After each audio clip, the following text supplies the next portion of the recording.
Hello, I'm Privet Poldolkov, and welcome to Video Game Show, where game plays you.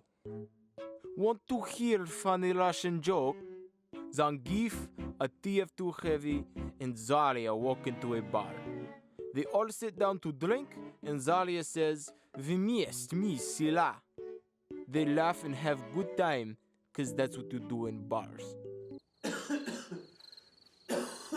Well, you don't laugh at funny Russian joke. Oh, hey, buddy, it's okay. I could take it from here. You tried though, you tried. Da, dos vidonya botan. Why, do you ask, did I just sit through a terrible attempt at a Russian accent for a show about video game music? Well, because I'm a terrible actor, and today we will be covering everyone's favorite block-based game, Minecraft. Wait, nope, that's no. Blockus. Wait, nope, that's not it either. Hold on, I think it's New Kids on the Block board game. Okay, yeah, you know what, that one you didn't even try. Of course, I am talking about Tetris, the highly addictive puzzle game with simple gameplay and controls that you still suck at to this day. The game's concept goes to its creator, Alexei Pajitnov, a Russian computer engineer. Originally programmed for computers on June 6, 1984, Pajitnov named his new game after the number of blocks of each piece and his favorite sport of tennis. He introduced it at a time where computers were more and more public, and the average person could play with no prior knowledge of computers. The most famous version of this game, however, is the Game Boy version of 1989. Wasn't humanly possible, but now you can have all the power and excitement of Nintendo right in the palm of your hand. Introducing Game Boy. It's portable, it's in stereo, and its games are interchangeable. Plus, Game Boy comes with the outrageous new game, Tetris. And for head-to-head competition, use the revolutionary video link and blow your opponent away.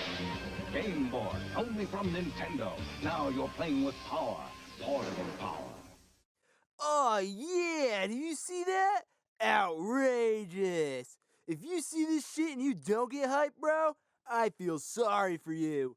Woo! Well, that commercial must have done something right because the Game Boy has dominated the handheld market since its release. It was hard not to have a Game Boy growing up, because what else would you play? What, Game Gear? Pff, more like lame gear, am I right? PSP? More like POOP. Oh! And Tamagotchis? Well, actually, those were the bomb back in the day. Don't you dare talk smack about them. Of course, the success of Nintendo meant the success of its launch game, Tetris.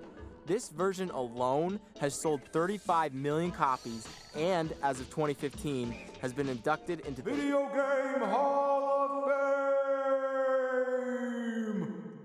This being a Nintendo game and all, you know the composer is going to be someone totally loved by fans, and the Tetris composer is no exception. Ladies and gentlemen, coming to the ring, standing at a height of 12 earthbound cartridges and weighing in at over 32 Metroids, he gave an angel wings, a plumber his PhD, and he puts the hip in chiptune. Hirokazu Tanaka!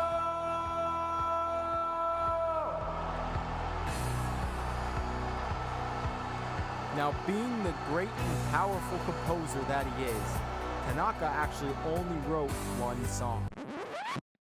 Yep, one song. Well, one theme song. Music B is the only song that was originally written by Tanaka besides the title and game over screens. The other two themes have a more interesting inception. Music C is Tanaka's arrangement of Johann Sebastian Bach's French Suite No. 3 in B minor from the BWV 814 Minuet Trio. Whew, I like Music C much better, actually. The translation works great for chiptunes since the original was played on a harpsichord and only has 2 melodic parts. But I'm not here to give you a history lesson on the Baroque music of the 1600s. No, we'll save that history lesson for another day. But instead, I want to cover what is arguably the most recognizable theme in all of gaming.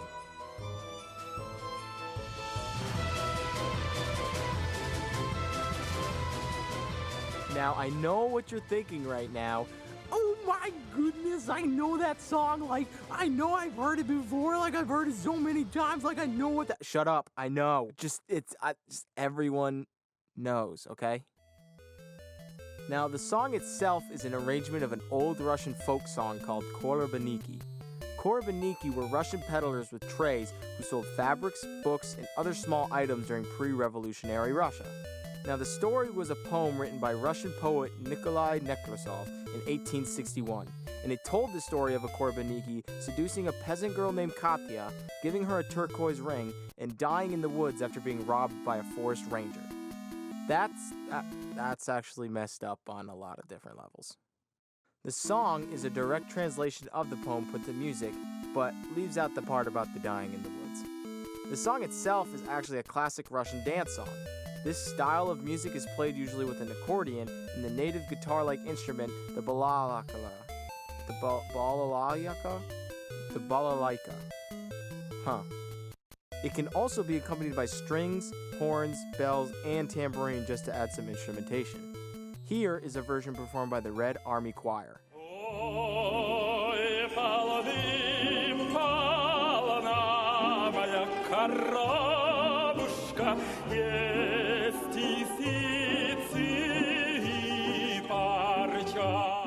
Now that's what I call music. The coolest part about this song is its naturally increasing tempo. So each time you repeat the main motif, it is actually played a little bit faster, until you get to this.